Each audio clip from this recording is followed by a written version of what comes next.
જય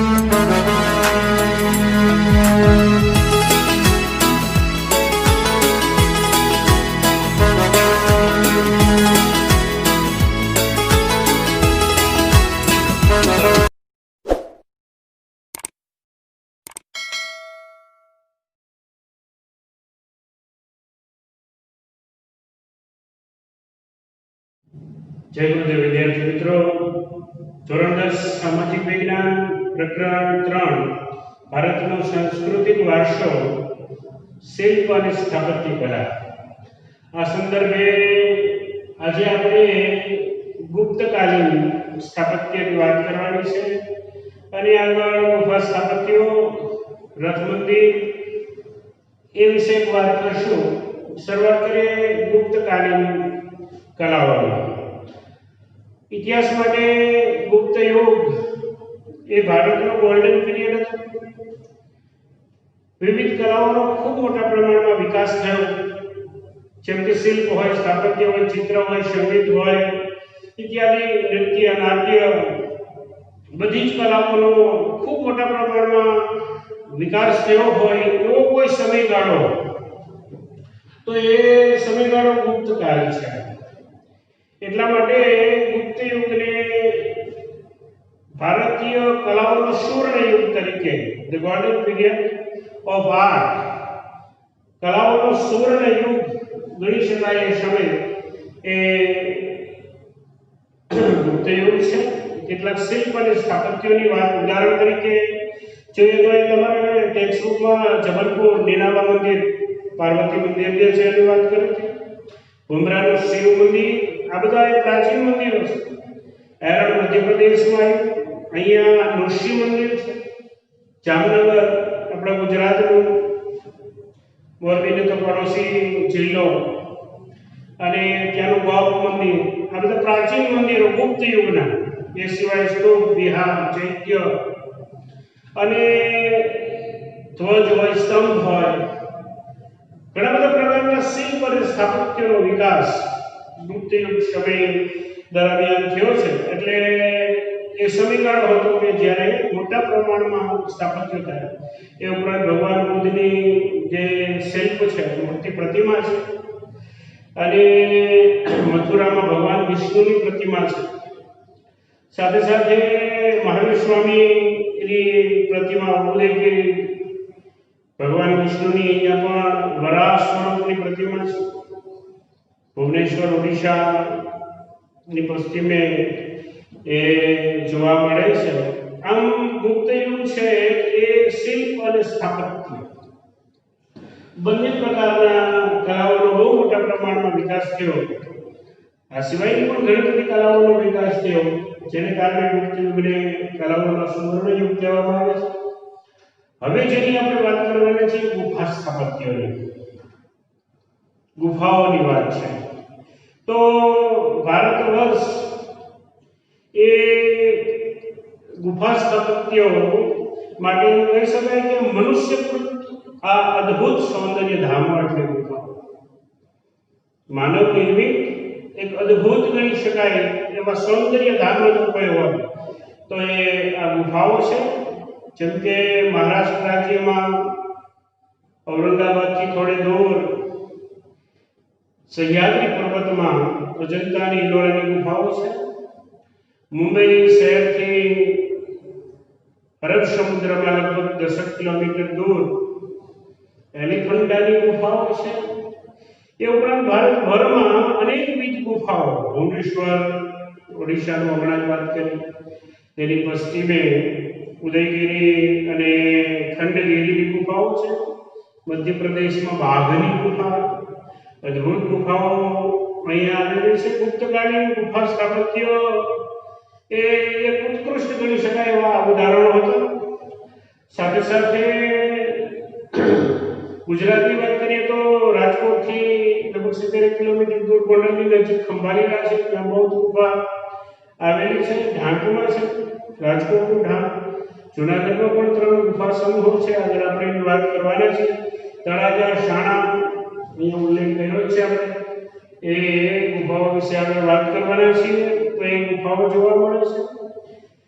સમ્રાટ અશોકના જીવન ચરિત્રને અને એમને કરેલા દાન વિશે જે સમગ્ર ચિતાર દર્શાવતી હોય એવી બિહારમાં પર્વતની પહાડીઓમાં ગુફાઓમાં એમના કરેલા સત્કર્મો એમના દાનને એ દર્શાવતા એ ગુફાઓમાં આલેખન કરવામાં આવ્યું છે.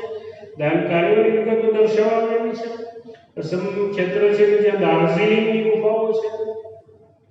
બિહારમાં એ ઉપરાંતની જે ગુફાઓ છે એમાં સુદામા અને શિકારી ગુફાઓ પણ વિખ્યાત ગુફાઓ છે.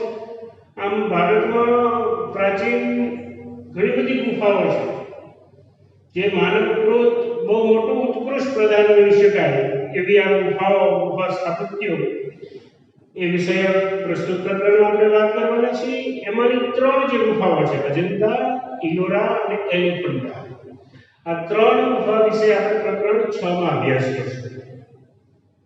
એ શોર્ટ નોટ ટાઈપ પ્રકારના પ્રશ્નોમાં પૂછી શકાય એવા પ્રશ્ન છે જેની વિગતવાર વાત પ્રકરણ 6 માં આપેલી છે ત્યાં કરીશું. એ સિવાયની વાત કરીએ તો અત્યારે વાત કરશું ગુજરાતમાં આવેલી ગુફાઓની વાત કરવાની છે. ગુજરાતમાં આવેલી ગુફાઓમાં જૂનાગઢની ગુફાથી શરૂઆત કરીએ. જૂનાગઢમાં 3 ગુફા સમૂહો છે. એક ગુફા નહીં પણ ગુફા સમૂહો છે. એ પહેલું છે બાવા પ્યારાની ગુફા. તો બાવા પ્યારાનું એટલે એવું છે કે બાવા પ્યારાનો મઠ ત્યાં નજીકમાં આવેલો છે. તેની નજીક 3 હારમાળમાં ગુફાઓ છે. એકબીજાને કાટખૂણે સ્પર્શતી હોય એવી 3 હારમાળ છે. અને આ 3 હારમાળાઓ છે એમાં પહેલીમાં 4, બીજીમાં 7 અને ત્રીજીમાં 5. 4, 7, 5 કુલ 16 ગુફાઓ છે. એક હારમાળના સ્વરૂપે કાટખૂણે મળે છે. બાવા પ્યારાના મઠની નજીક આવેલી છે એટલે બાવા પ્યારાની ગુફાનું નામ આપ્યું છે. પછી આ જૂનાગઢ ક્ષેત્રમાં બીજી ગુફા છે અને એ ઉપરકોટ તરફ જતા જે ગુફાઓ આવે છે એ સોપાનવાળી સ્ટેપ શ્રેણી પગથિયા પ્રકારની જોવા મળે છે. અને ઉપરકોટ તરફ જતી આ ગુફા જે છે એનું નિર્માણ જે છે પહેલી જે ગુફાઓ હતું એનો ઈસવીસન આરંભ છે એ સમય દરમિયાન બની છે. જ્યારે આ ગુફાઓ છે એ 2જી સદીના ઉત્તરાર્ધમાં અને 4થી સદીના પૂર્વાર્ધ સુધીમાં બની છે. હવે ઉત્તર અને પૂર્વ આમ તો દિશાઓ છે પણ ઇતિહાસમાં શબ્દનો ઉપયોગ જ્યારે થતો હોય એટલે આફ્ટર અને બિફોર માટે થાય છે. ઉત્તરાર્ધ એટલે આફ્ટર પછી અને બિફોર પહેલા જેને આપણે કહીએ છીએ એના માટે પૂર્વ શબ્દ વપરાય છે. એટલે પૂર્વાર્ધમાં 4થી સદીની પહેલા અને 2જી સદીના પછી અંતભાગે એ સમય દરમિયાન જેનું નિર્માણ થયું છે ઉપરકોટ તરફની જે ગુફાઓ છે તે. અને ત્રીજી છે ખાપરા કોડિયાની ગુફા. ખાપરા કોડિયાની જે ગુફાઓ છે કુંડ જે છે ત્યાં એ કુંડ ઉપરની ગુફાઓ આમ જોવા મળે છે અને મંજલાવાળી છે, માળવાળી છે. કેમ કે એના જે પિલર જોવા મળે છે એ 20 જેટલા સ્તંભ છે.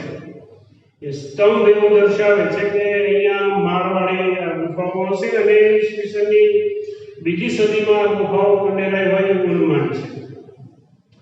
ત્યાર પછી વાત કરીએ ખંભાલીરાની ગુફાઓ. આ ખંભાલીરા એટલે રાજકોટથી 70 કિલોમીટર દૂર ગોંડલથી નજીક આવેલું એક ગામ છે.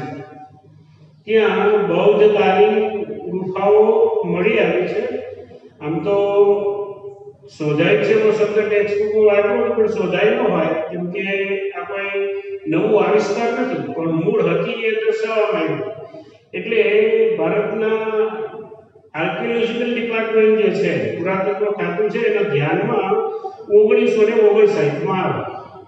એ પેલા હતી તો ખરા પણ કોઈ કારણોસર વિસરાઈ હોય ફરીથી પ્રકાશમાં આવી એવી આ ગુફાઓ બૌદ્ધકાલીન ગુફાઓ છે. અને ચૈત્ય સ્તૂપ યુક્ત આ ગુફાઓ અને માર્ગ છે એનો ઉભય બાજુએ વૃક્ષ આકાર અને એની બાજુમાં બૌદ્ધ સ્ત્રીઓ છે, ઉપાસકો છે એની આકૃતિઓ જોવા મળે છે. બહુ મહત્વની ગુફાઓ એ 3 ગુફાઓ અહીંયા મળી આવી છે. પહેલી 3 ગુફાઓ છે ખૂબ મહત્વની ગુફાઓ છે, જેમાં આ પ્રકારના ચૈત્ય ઉપાસક માટેના ઉપાશ્રયો જેને કહેવાય એ આવેલા છે. ત્યાર પછી વાત કરીએ તળાજાની. ભાવનગર જિલ્લાનો તળાજા તાલુકો છે અને ત્યાં તળાજા ડુંગર છે. એ ડુંગરમાં તાલધ્વજગીરી તીર્થધામ તરીકે ઓળખી શકાય એવી બૌદ્ધકાલીન 30 જેટલી ગુફાઓ છે અને આ ગુફાઓ એક અદ્ભુત વિશાળ દરવાજાઓ છે. ભલ મંડપ એટલે કે સભા એ જોવા મળે છે. ચૈત્ય સુરક્ષિત શિલ્પ એ સ્થાપત્યની દ્રષ્ટિએ ખૂબ ઉત્કૃષ્ટ ગણી શકાય એવું આ ગુફા સ્થાપત્ય. બૌદ્ધ ધર્મની આ ગુફાઓ 3જી સદીની હોય એવું માનવામાં આવે છે. ત્યાર પછી શાણાની ગુફા. શાણા એટલે ગીર સોમનાથ જિલ્લો, ઉના તાલુકો અને ઉના તાલુકાનું વાંકિયા ગામ એ પાસે રૂપેણ નદી છે. રૂપેણ નદીની ભેખડ જેને કહેવાય ત્યાં આવેલા પહાડી છે. એ વિસ્તારમાં એ આવેલી મધપુરાની જેમ બાજુમાં ટીકાતા મધપુરા એવી રીતે આજુબાજુમાં 62 જેટલી ગુફાઓ એ શાણા ક્ષેત્રમાં છે. ત્યાર પછી ઢાંકની વાત કરીએ. રાજકોટ જિલ્લાનું ઉપલેટા તાલુકાનું ઢાંક, ત્યાં આગળ પણ એ ઢાંક ગુફાઓ એ જોવા મળે છે. 4થી સદીના પૂર્વાર્ધમાં આ ગુફાઓ બની હોવાનું મનાય છે. ચીંજુરી જળ ઢાંકની પશ્ચિમે 7 કિલોમીટર દૂર સિદ્ધસર અને આ સિદ્ધસર પાસે ચીંજુરી જળની ખીણ ક્ષેત્ર છે. ત્યાં બૌદ્ધકાલીન ગુફાઓ આવેલી છે. ઈસવીસનની 1લી અને 2જી સદી એ સમય દરમિયાન ચીંજુરી જળની ગુફાઓનું નિર્માણ થયું હોય એવું માનવામાં આવે છે. હવે વાત કરીએ કચ્છની ગુફાઓની. કચ્છની ખાપરા કોડિયાની ગુફાઓ, જેમ આપણે હમણાં થોડી વાર પહેલા જૂનાગઢની ખાપરા કોડિયાની ગુફાઓની વાત કરી હતી, એ કચ્છની ખાપરા કોડિયાની ગુફાઓ કે જેને પ્રકાશમાં લાવ્યા હતા કેકા શાસ્ત્રી 1967. આમાં શોધ શબ્દ જે વપરાય છે તેને આપણે પ્રકાશમાં લાવવું, આવો શબ્દ ઉચિત લાગશે, ઉચિત ગણાશે. એટલે એ લખપત તાલુકો છે અને પાટગઢ ગામ છે, જૂના પાટગઢની બાજુમાં. ત્યાં બૌદ્ધકાલીન જે ગુફાઓ છે, પ્રાચીન ગુફાઓ છે. આમ જોઈએ તો આ ગુફા સ્થાપત્યનો અદ્ભુત નમૂના ગણી શકાય કેમ કે 11 ફૂટ ઊંચો એક સ્તંભ છે. એ સ્તંભની ટોચ પર 2 શરીરવાળું ને 1 મુખવાળી સિંહાકૃતિ છે. અદ્ભુત ગણી શકાય એવી આ સિંહાકૃતિ એ દર્શાવતી ગુફાઓ કડિયા ડુંગરમાં આવેલી છે. ભરૂચ જિલ્લાના ઝઘડિયા તાલુકામાં એ કડિયા ડુંગરમાં આવેલી છે. 3 ગુફાઓ છે. બૌદ્ધ ધર્મની સ્થાપત્યની ઉત્તમ ગણી શકાય એવી ગુફા છે કડિયા ડુંગરની ગુફા. આમ ગુફા સ્થાપત્ય ક્ષેત્રે આપણે ગુજરાતની ગુફાઓમાં જૂનાગઢમાં 3 સમૂહોની વાત કરી. ખંભાલીરાની ગુફા બૌદ્ધકાલીન, તળાજાની ગુફા, શાણાની ગુફાઓ, ઢાંકની ગુફા, ચીંજુરી જળની ગુફા, કચ્છની ખાપરા કોડિયાની ગુફા અને છેલ્લે વાત કરી કડિયા ડુંગર ભરૂચ ઝઘડિયા વિસ્તાર ત્યાં આવેલી અને એક જ પથ્થરમાંથી 11 ફૂટ ઊંચી એક સ્તંભ ઉપર 2 શરીરને 1 મુખવાળી સિંહાકૃતિવાળી આ ગુફાઓ આવેલી છે. ગુફા સ્થાપત્યની વાત અહીંયા પૂરી. 3 ગુફાઓની વાત આપણે પ્રકરણ નંબર 6 માં કરીશું. અજંતા, ઇલોરા અને એલિફન્ટા. હવે જેની વાત કરવાની છે એ છે રથ મંદિરોની.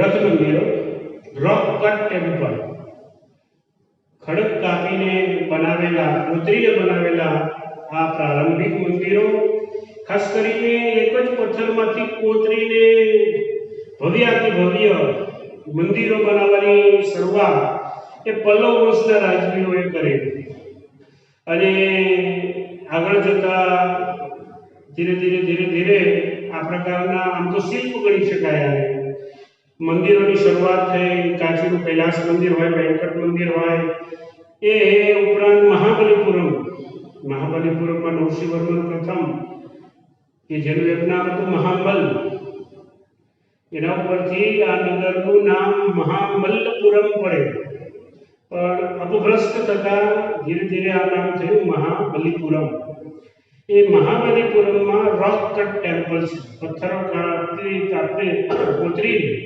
એમાં મંદિરો બનાવવામાં આવ્યા છે અને બધા મંદિરોને પાંડવોના નામ 7 મંદિરો હતા અત્યારે 5 રહ્યા છે અને પાંડવોના નામ ઉપરથી નામ આપવામાં આવ્યા છે સૌથી મોટું મંદિર ધર્મરાજ યુધિષ્ઠિરનું અને સૌથી નાનું દ્રૌપદીનું મંદિર છે તો રથ મંદિરો જે પ્રારંભિક મંદિરો હતા એ પથ્થર કોતરીને બનાવવામાં આવતા હતા જેને એક શિલ્પકલા ગણી શકાય હવે બસ સ્થાપત્યનું કરીએ મંદિર સ્થાપત્ય મંદિરનું નિર્માણ હમણાં થોડી વાર પહેલા જ આપણે થોડાક મંદિરોના ઉદાહરણ જોયા પ્રારંભિક મંદિરો 2 પ્રકારે બન્યા પ્રાચીન કાળે કેટલાક પીઠિકા ઉપર ઊંચો ઓટલો ચડવામાં આવે ત્યાં સોપાન હોય સીધા કેટલાક ગામો છે જૂના ગામ છે પણ ગામમાં ચોરો હોય તો એ પ્રકારનો હોય રામજી મંદિર ઉપર પીઠિકા હોય તેના કેટલાક સોપાન પગથિયાઓ હોય અને ઊંચા ઓટલા ઉપર હોય કેટલાક મંદિરો સપાટ પણ જોવા મળે છે આમ 2 પ્રકારના એ મંદિર સ્થાપત્યો છે હમણાં જેની વાત કરી કે આપણે કુંભરાનું શિવ મંદિર બીજાપુરનું લાખાનું મંદિર એ સમયનું શિલ્પમાં નાલંદાનું જે શિલ્પ મળી આવ્યું છે ભગવાન બુદ્ધનું તામ્ર મૂર્તિ મથુરાના જૈન મંદિરો પ્રસિદ્ધ શિલ્પકલા ઉત્કૃષ્ટ ગણી શકાય એવા એ 2 નમૂન આ શિલ્પો છે પલ્લવ રાજાઓએ આ ક્ષેત્રમાં બહુ મોટું યોગદાન આપ્યું ધાર્મિક ક્ષેત્રે શિલ્પ વિકાસ થવો મંદિરોનું નિર્માણ થવું એ આમ જોઈએ તો આર્થિક સમૃદ્ધિ પણ દર્શાવે છે કેમ કે જો કોઈ હશે તો જ સોપાન થઈ શકશે એટલે એ સમય દરમિયાન ત્યાંના જે રાજવીઓ હતા પલ્લવ રાજવીઓની રાજધાની કાંચી એ ખાતે એમને મંદિરો બંધાવ્યા ચોલ વંશના રાજા કે જેમની રાજધાની થુંજાવુર એ થુંજાવુરમાં ભગવાન દેવાધિદેવ મહાદેવ બૃહદેશ્વર મંદિર બૃહદ એટલે મોટું વિશાળ અને સૌથી મોટા ઈશ્વર મહાદેવ દેવાધિદેવ એનું મંદિર રાજરાજ પ્રથમે બનાવ્યું ચોલ વંશનો શાસક રાજરાજ પ્રથમ એટલે એ મંદિરનું એક નામ છે રાજરાજેશ્વર મંદિર રાજરાજ ચોલે બંધાયેલું છે એટલા માટે ચોલ વંશનો રાજવી હતો અને આ મંદિર બૃહદેશ્વર મંદિરની પ્રાચીન કાળનું સૌથી મોટું મંદિર છે 200 ફૂટ જેટલી ઊંચાઈ છે સાથે સાથે પ્રાચીન ભારતના જે અજોડ મંદિરો ગણી શકાય એમાંનું એક અને તેનો બાંધકામ એ રીતે કરવામાં આવ્યું છે કે દિવસ દરમિયાન તેનો પડછાયો જમીન ઉપર નથી પડતો મતલબ પડછાયો નથી પડતો એવો કોઈ અહીંયા અર્થઘટન નથી કરવાનું પણ દિવસ દરમિયાન પડછાયો તે મંદિર ઉપર જ રહે એ પ્રકારની એક બેસ્ટ એન્જિનિયરિંગ કલા છે હવે બહુ મહત્વની વાત કરીએ અને એ છે દક્ષિણ ભારતે વિકસાવેલી એક શૈલી છે ગોપુરમ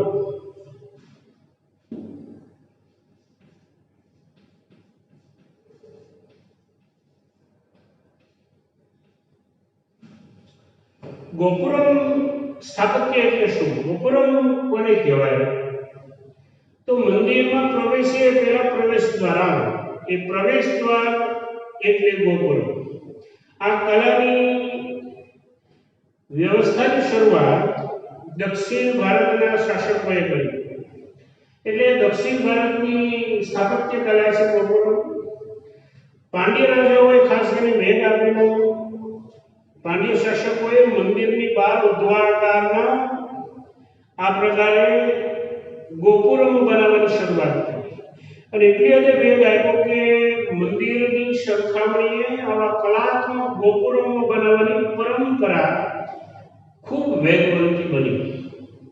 આજે પણ એના કેટલાક ઉદાહરણો જોઈએ, જેમ કે કાંચીમાં છે મદુરાઈના જે ગોપુરમ છે એ કલા રસિકો જોઈને આજે પણ મંત્રમુગ્ધ બની જાય.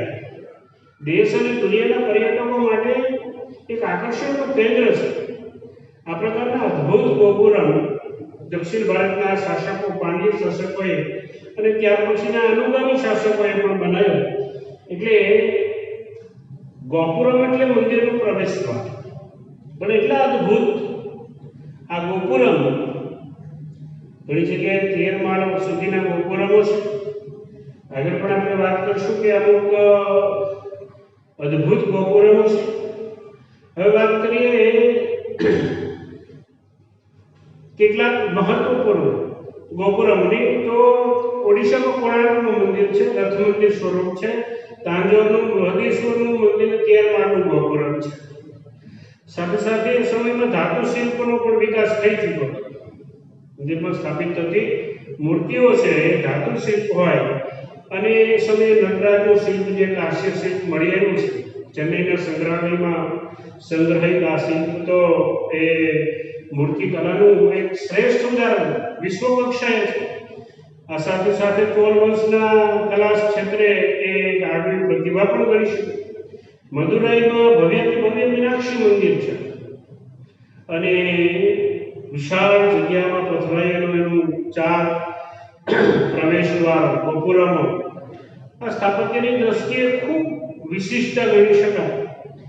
ગોપુરમ ઉપરાંત પણ ઘણા બધા મંદિર વિકાસની બુંદેલખંડની વાત કરીએ પ્રકરણ નંબર 6 માં વિશેષ વાત હશે. એ સમયે ચંદેલ વંશના રાજપૂત રાજાઓની રાજધાની પ્રદેશ, અને ત્યાં 80 જેટલા મંદિરો એમણે બનાવ્યા. આ મંદિરો આ દુનિયાના કોઈ પણ મંદિરોની સરખામણીએ, આધ્યાત્મિક સ્થળોની સરખામણીએ થોડા ભિન્ન છે. કેમ કે કામસૂત્રને લગતા ત્યાં કેટલાક, જેમ કે કોણાર્કના મંદિરમાં સૂર્ય મંદિર છે ત્યાં, અને અહીંયા ખજુરાહોમાં એ આ પ્રકારના શિલ્પો છે. એટલે આધ્યાત્મિક સ્થળ પર આવા શિલ્પો મૂકી એક અલગ પ્રકારનો ચીલો ચાતરવાનું કામ આજે 25 જેટલા આવ્યા છે.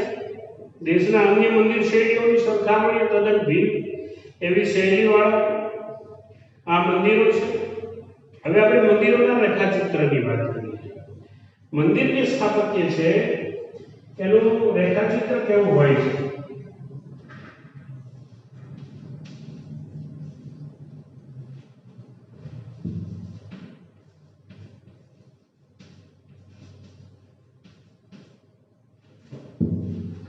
તો સૌ પ્રથમ શરૂઆત થાય ગોપુરમથી.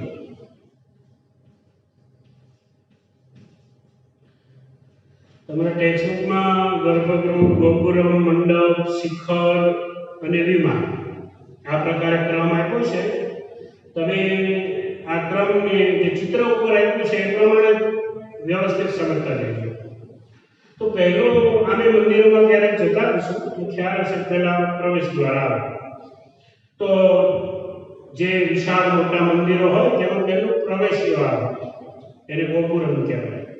ગોપુરમ વિશે હમણાં વાત કરી છે એટલે વિશેષ વાત કરવાની જરૂર નથી, પણ ગોપુરમ એટલે પ્રવેશ દ્વાર, જ્યાંથી ભાવિકો અંદર પ્રવેશે છે.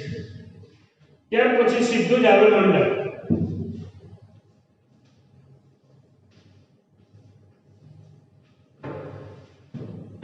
વિશાળ મંદિરો હોય, ખૂબ મોટી સંખ્યામાં જે ભાવિકો આવતા હોય, ત્યાં ગર્ભગૃહ તરફ જવા માટે પેલા કતારબદ્ધ શ્રદ્ધાળુઓએ ઊભવું પડે. મોટા મંદિરોમાં ગયા હશો, તમને ખબર હશે કે વિશાળ મોટા મંદિરો હોય, જગત મંદિર છે, સોમનાથ મંદિર છે, અંબાજી મંદિર છે, સ્વામિનારાયણ ભગવાનનું અક્ષરધામ મંદિર છે કે માતાનો મઠ છે. આવા મોટા મંદિરો હોય ત્યાં એક પહેલા સભા અંદર પ્રવેશે એટલે વિશાળ હોલ આવે, જ્યાં ભાવિકો કતારબદ્ધ લાઈનમાં ઊભા રહે. એ ઊભું રહેવા માટે, ગર્ભગૃહ તરફ જવા માટે લાઈન પર જ્યાં ઊભું રહેવું પડે એ સ્થળ, ત્યાં મોટી સંખ્યામાં ભાવિકો ઉભા રહી શકે એને મંડપ કહેવાય. મંડપમાંથી કતારબદ્ધ રીતે ભાવિકો ગર્ભગૃહમાં જાય.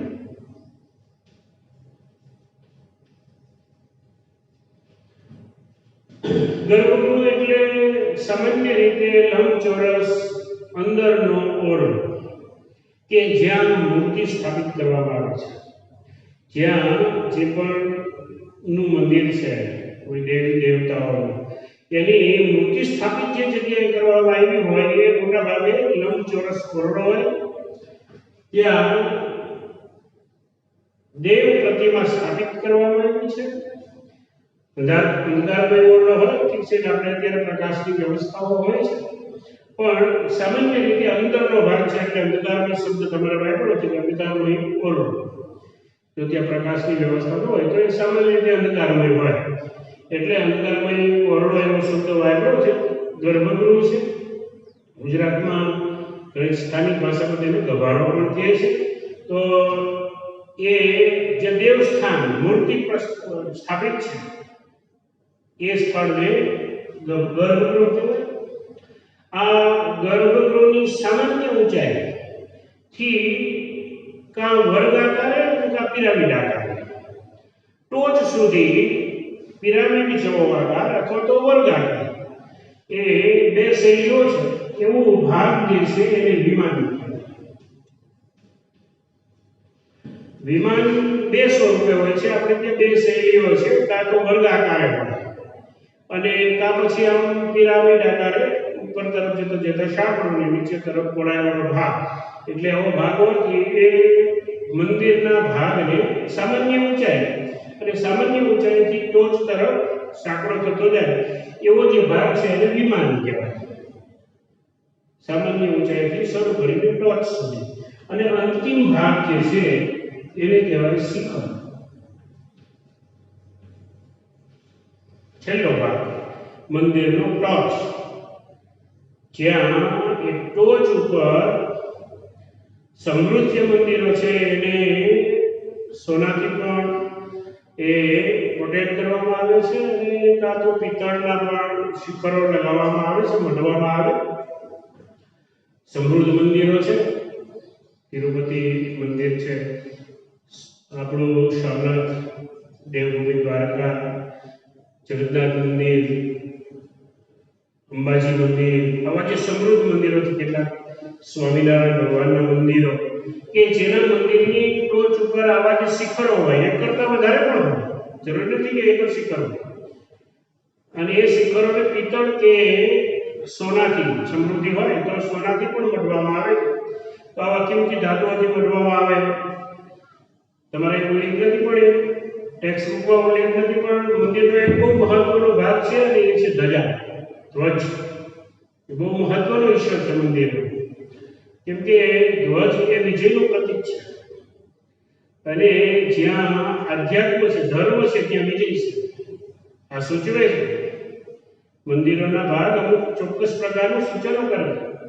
ટેક્સ્ટ બુકમાં તમારે ઉલ્લેખ નથી, પણ તમે મંદિરે જતા હશો અને જોતા પણ હશો કે મંદિરના આવા ટોચ ભાગે અથવા તો મંદિરની નજદીકમાં એક ધ્વજ ઊભો કરવામાં આવેલો છે. ધ્વજ એ વિજયનું પ્રતીક છે અને એ પણ દર્શાવે છે કે આ ધર્મ છે, અધ્યાત્મ છે, ત્યાં વિજય છે. એટલે મંદિરના વિવિધ ભાગોની વાત કરી. ગોપુરમથી શરૂઆત થઈ, પ્રવેશ દ્વારથી, ત્યાર પછી જે ભાવિકો એકત્ર થાય છે. નાના મંદિરોમાં કદાચ આવી સુવિધાઓ ના હોય, પણ મંડપ હોય છે. ગર્ભગૃહ તો ફરજિયાત બધે હોય જ, કેમ કે દેવસ્થાન જે પ્રસ્થાપિત છે, ઈશ્વરને જ્યાં આપણે બેસાડ્યા છે તે સ્થળ ગર્ભગૃહ છે. તેની સામાન્ય ઊંચાઈથી પિરામિડ સ્વરૂપે અથવા તો વર્ગાકારે જે ટોચ સુધીનો ભાગ છે તેને વિમાન કહેવાય. ઉપર શિખર હોય છે. જરૂરી નથી કે એક જ શિખર હોય, ઘણા વિશાળ અને મોટા મંદિરો છે ત્યાં એક કરતાં વધારે શિખરો હોય છે અને એ શિખરો એ સંપ્રદાય જે છે, ધર્મ છે, એની કેવી જાહોજલાલી છે એ દર્શાવે છે. કેમ કે ઘણી જગ્યાએ પિત્તળથી તો ઘણી જગ્યાએથી સોનાથી પણ મઢવામાં આવેલા હોય છે. અને છેલ્લે મેં જે નોટ એટ લીસ્ટ તમારા ટેક્સ્ટ બુકમાં નથી પણ ધ્વજાનો ઉલ્લેખ કર્યો જ્યાં ધર્મ ત્યાં વિજય, એનું નિશાન છે એ ફતેહનું નિશાન એટલે ધ્વજ ધજા હોય છે. આમ તો મોટાભાગના સંપ્રદાયો છે, ધર્મો છે જગતના, એ જો ધજાને એ સ્વીકારે છે અને લગભગ જોવા મળે છે. તો મંદિરનું રેખાચિત્ર અહીંયા પૂરું. હવે આપણે જૈન મંદિરો, દેરાસરોની વાત હવે પછીના પીરિયડમાં કરશું. ત્યાં સુધી આવજો. જય ગુરુદેવ.